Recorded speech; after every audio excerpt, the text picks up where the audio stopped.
Hi, this is Ajay Anand and welcome to science classes from excelup.com. In this lesson, you will learn about the kingdom Protista. You will learn about the key features of different groups of kingdom Protista, and these groups are chrysophytes, dinoflagellates, euglenoids, slime molds, and protozoa. In fact, categorization of kingdom Protista was done after it was found that certain organisms, they did not really belong to a particular group in which they were earlier kept. So there is some confusion also in this classification. So for some scientists, a particular organism can be a plant or a fungus or an animal, but for some others, these organisms, they can be kept under kingdom Protista. So for example, dinoflagellates, they possess plant-like qualities. Slime molds, they are more or less similar to fungus, and protozoans, they are similar to animals in certain characteristics. Protista, they are eukaryotes and unicellular, which means the nucleus is organized in them. Then reproduction can be asexual and sexual. So let us begin with the first group of Protista, and this is called chrysophyte. The chrysophytes include diatoms and golden algae. They live in freshwater and marine habitats. They float passively with water current, and that is why they are also known as planktons. Organisms which cannot swim against the current, they are known as planktons. So there can be plankton from other groups of organisms also apart from chrysophytes. Structure: cell walls in diatoms form two thin overlapping shells as in soap box, and cell walls, they are embedded with silica, and hence they are indestructible. So they are unicellular, so they are very small, but this is diagrammatic representation of the structure of cell which appears as a soap case. So you can see two portions of the soap case. Okay, and because of the indestructible nature of the cell wall, these organisms, they leave their traces even after their death. So cell wall deposits of diatoms over billions of years is deposited at the seabed, and this is called diatomaceous earth. This is a gritty soil, and it is used in polishing and in filtration of oil and syrup. Diatoms are the main producers in ocean. Okay. Next group is euglenoids. Euglenoids, most of them live in fresh water. They do not have cell wall.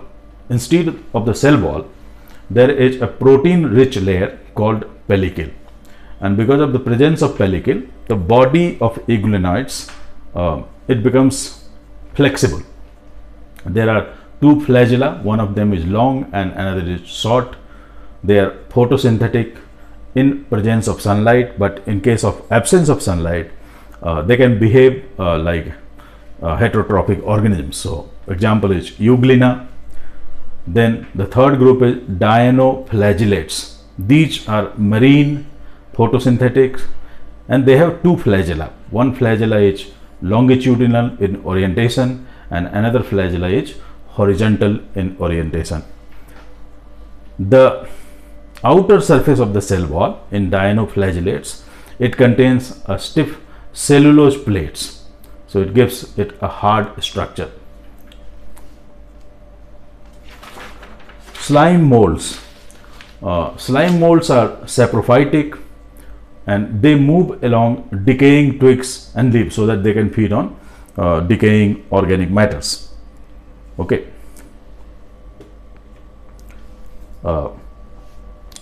The slime molds, they form an aggregation which can be in several feet, and these aggregations are called plasmodium. The plasmodium is formed whenever conditions are favorable. Under unfavorable condition, plasmodium differentiates and forms fruiting bodies, and these fruiting bodies, they bear spores at tips, and spores have true walls. The spores are dispersed by air.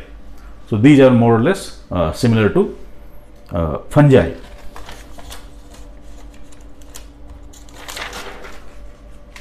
The next group is protozoa.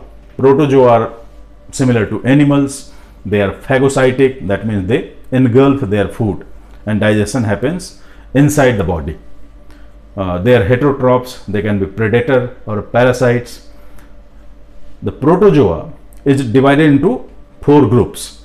Number 1 is amoeboid protozoa, number 2 is flagellated protozoa, then ciliated protozoa and sporozoans.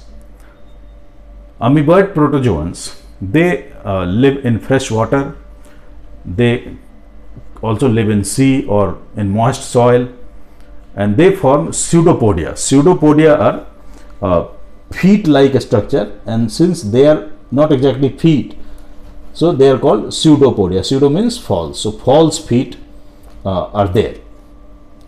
Okay. So an amoeba, it makes pseudopodia in order to catch its food, also in order to move from one place to another. Marine forms of amoeboid protozoa have silica shells on the surface. Example is amoeba and Entamoeba histolytica. Entamoeba histolytica is a parasite which causes amoebic dysentery in human beings. Then in case of flagellated protozoa, flagella is found for locomotion. They can be free living or parasites. Example is trypanosoma, which is a parasite and which causes sleeping sickness in human beings. In case of ciliated protozoa, multiple cilia are present for locomotion. They are aquatic. The coordinated movement of cilia causes water along with food to enter the gullet so that they can get the food. The example is paramecium. This is the diagram of paramecium. So these are cilia. This is the gullet through which food can enter. Sporozoans, they have infectious spore-like stage in life cycle. Plasmodium is an example, and Plasmodium is a parasite which causes a dreaded disease called malaria. Most of you must have heard about malaria. Let me recapitulate. I talked about the various groups of kingdom protozoa like chrysophytes, dinoflagellates, then euglenoids, slime molds and protozoa.